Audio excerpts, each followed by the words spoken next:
Je m'appelle Tchoumbé Albert, un peu plus connu du nom de acteur coiffure, acteur de cinéma également, pour ceux qui me connaissent.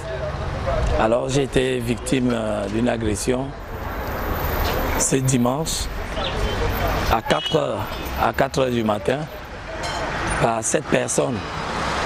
Quand on m'appelle, quand mon téléphone sonne à 4 heures du matin, la personne me disant soit on est en train de détruire mon salon, on est en train de casser, bref, on est en train de casser mon salon.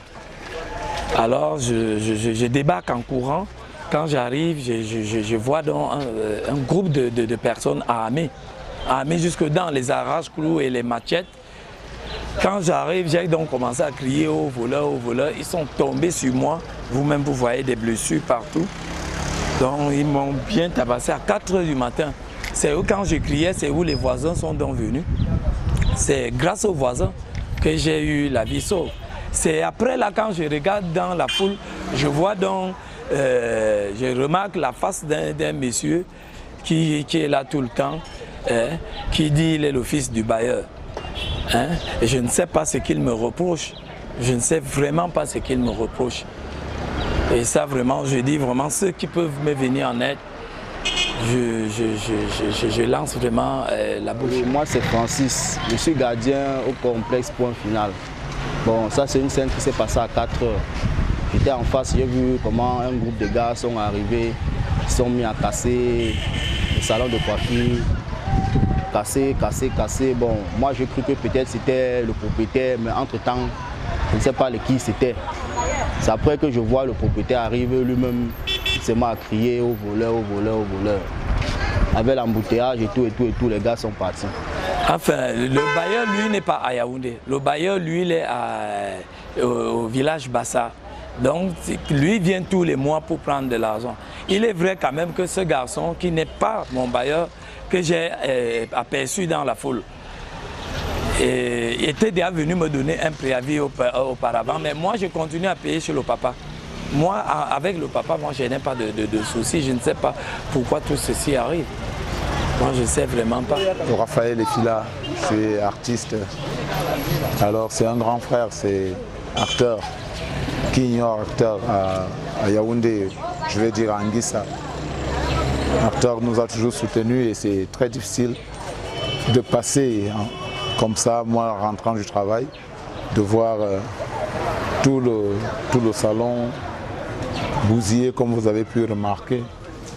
C'est-à-dire, je pense que les gens qui ont fait ce genre de travail doivent vraiment payer. Je crois que s'il faut une sanction ou alors s'il y a encore la loi, s'il y a encore des gens de justice au Cameroun, s'il y a encore de la paix, si on veut vraiment de la paix chez nous, des gens comme ça doivent être poursuivis parce que je ne connais pas exactement ce qui se passe pour qu'on arrive à ça. Et regardez comment il est. Non, on était à la maison, quelqu'un est venu nous cogner à 4 heures, on est en train de casser la porte. Maintenant nous sommes montés, on trouve la porte était fermée, j'étais à l'intérieur. J'avais fait sortir tous les trucs. Maintenant quand on arrive, ils sont directement tombés sur mon père, ils ont commencé à lui taper dessus. C'est maintenant où il a commencé à crier au voleur, les gens ont commencé à venir. C'est où il y a les gens qui habitent là-bas derrière, on dit non, il doit passer, on dit il paraît que c'est chez lui. Maintenant les gens ont aussi laissé, ils ont fui, ils sont partis quand ils ont vu que les gens venaient déjà. Ils ont dit, à partir, ils ont dit qu'ils voulaient quoi? Ils n'ont rien dit. Non seulement cassé, ils disent qu'on doit partir, on doit partir. On est venu réveiller le grand matin, à 5 à 4 heures du matin, en disant qu'on était en train de casser la boutique. Mon mari et moi, nous sommes sortis le grand matin à 4 heures. En arrivant, on a trouvé les gens à l'intérieur, la porte était fermée, ils étaient en train de casser, porter les choses, mettre dehors. Bien après, quand mon mari a commencé à crier au voleur, non, il y avait une dame qui était placée à côté, elle dit non, ce ne sont pas les voleurs, ce sont les locaux, ou bien c'est les bailleurs, ou bien c'était on ne sait quoi. Et bien après, ils ont commencé à taper sur mon mari, taper sur moi, taper le bas-ventre. Et puis, comme moi j'ai un retard, je ne sais pas, j'ai très mal au ventre, je ne sais pas comment. Vous allez voir, hein? Là, j'avais l'argent là-dedans. Hein? Ils m'ont pris l'argent là-dedans. Vous voyez comment ils ont cassé. Hein? Et regardez, voilà tout, j'avais tout un tas de mèches de marchandises là. Voilà ce qu'ils ont laissé. J'avais tout un tas de marchandises, voilà c'est ce qu'ils ont laissé. J'avais la marchandise de près de 1,5 million là. Les huiles, tout ça, partout là, il y avait les huiles, il n'y en a plus rien. Ils ont cassé tout ça, ils ont tout enlevé. Ceux qui ont l'habitude de venir dans mon salon, ils savent comment mon salon est souvent chargé. Hein? Je ne sais pas comment est-ce que je peux vivre avec tout ça. Regardez.